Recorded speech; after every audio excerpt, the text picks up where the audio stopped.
Today we begin with the big picture. Acids, bases, and salts are three closely linked types of substances that interact in predictable ways. They dissolve, they react, and together they control many processes from digestion to cleaning.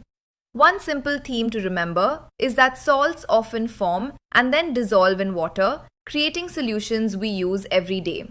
Think about a kitchen stain to make these ideas concrete. Turmeric in curry turns brownish when it meets an acidic environment, and the baking soda solution, a mild base, brings the stain back toward yellow. That same balance between acid and base is what antacids do in the stomach. They neutralize excess acid to relieve discomfort. So what is an acid? In everyday terms, acids taste sour, and in water, they release hydrogen ions. Chemically, an acid has a pH less than 7, and we distinguish concentrated versus dilute acids by how much solute is present. We also classify acids as strong, which dissociate completely in water like HCl and H2SO4, or weak, which dissociate only partially like acetic acid or lactic acid. And a base is the counterpart. Bases often taste bitter and in solution increase the concentration of hydroxide ions, giving a pH above 7. Strong bases such as NaOH and KOH ionize completely in water, while weak bases such as ammonia in water ionize only partially.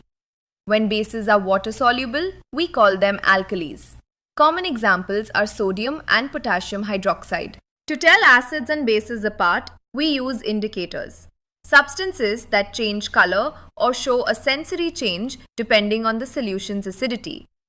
Indicators can be natural, like litmus or turmeric, synthetic, like phenolphthalein or methyl orange, or even olfactory, where a smell changes. They give us a quick and practical way to identify whether a solution is acidic, basic, or neutral. In the lab, we rely on a few standard indicators. Litmus turns red in acid and blue in base. Phenolphthalein is colorless in acid and pink in basic solutions. Methyl orange shifts from pinkish red in acid to yellow in alkaline conditions.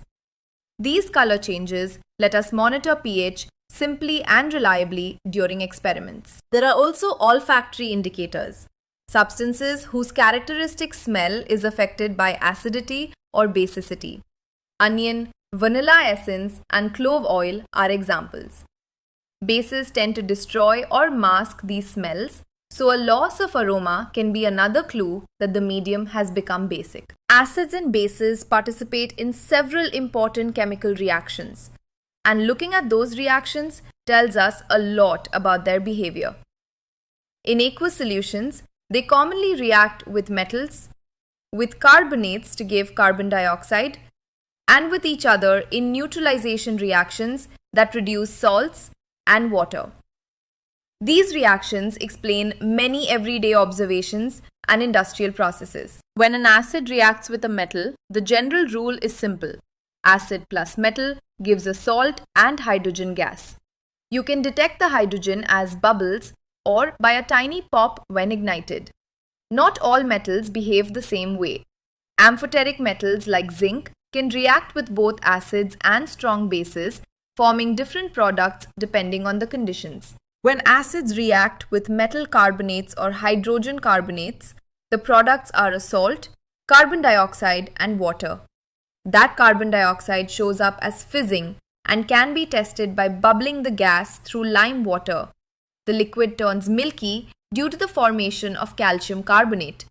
And with excess CO2, the milkiness can disappear as soluble bicarbonate forms.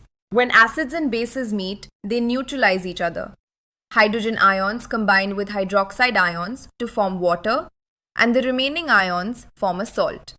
The resulting salt's nature depends on the strengths of the acid and base involved. A strong acid with a strong base yields a neutral salt, while other combinations produce acidic or basic salts. Oxides also participate in acid-base chemistry. Metallic oxides are typically basic and react with acids to give salt and water.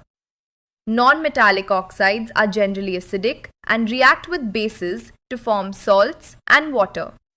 Examples include calcium oxide neutralizing hydrochloric acid and sulfur dioxide reacting with sodium hydroxide. Underpinning all these reactions is a shared property.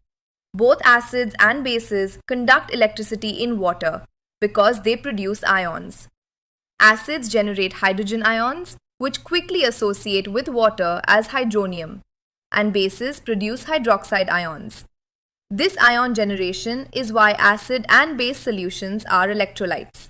We measure acidity and basicity with the pH scale, which reflects hydrogen ion concentration. A universal indicator is a mixture that shows different colors across the pH range, so we can see whether a solution is acidic, neutral, or alkaline, and how strongly it leans in either direction. pH matters in everyday life. Our stomachs need a strongly acidic environment around pH 1.5 to 4 to digest food. Teeth start to decay when the mouth's pH falls below about 5.5, and soils have ideal pH ranges for crops. Most prefer slightly acidic to neutral conditions, so farmers lime or acidify soils to keep nutrients available. Now let's talk about salts. A salt is an ionic compound typically formed when an acid and a base neutralize. Most salts are solid and crystalline, and they can be soluble or insoluble in water. Some salts behave neutrally in solution, while others can make the solution slightly acidic or basic depending on their constituent ions. Salts are often grouped into families that share a common anion or cation. For example, sodium chloride and potassium chloride are in the chloride family because they share the Cl- ion.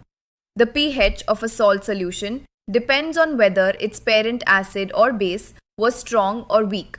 So you can predict whether a salt will be neutral, acidic, or basic in water. Fermentable salt is also a starting point for many industrial chemicals. The chloralkali process electrochemically converts brine into sodium hydroxide, chlorine gas, and hydrogen. Sodium hydroxide produced this way is a key raw material used in water treatment, paper and soap manufacture, and many other chemical processes. Bleaching powder is another important product derived from chlorine and lime. When chlorine reacts with slaked lime, it forms calcium oxychloride, which is used to bleach textiles and disinfect water. It's a powerful oxidizing and whitening agent that has wide industrial and domestic uses. Baking soda, or sodium hydrogen carbonate, is made in processes that ultimately derive from common salt.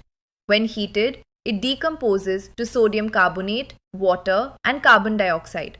The CO2 released is what makes dough rise. Baking soda also works medically as an antacid and even has a role in certain fire extinguishers. Washing soda is sodium carbonate decahydrate, produced by heating baking soda to make sodium carbonate and then crystallizing the decahydrate.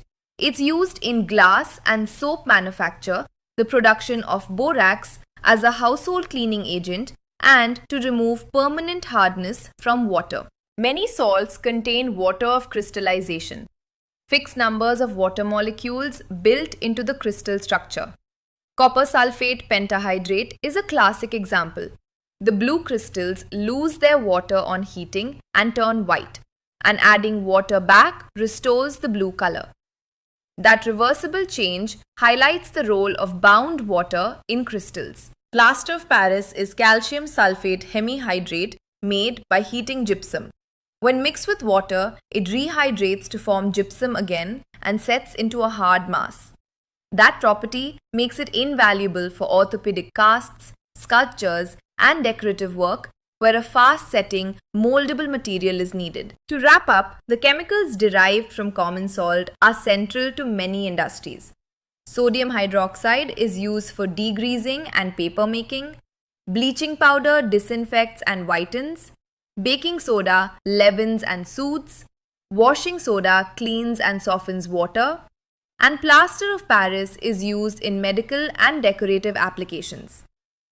Each of these products illustrates how simple acid-base chemistry underlies useful materials we depend on. That's it for today. Learn smarter with EduRev. Notes, tests, and practice in one app. Download EduRev now on Play Store and App Store and keep learning every day.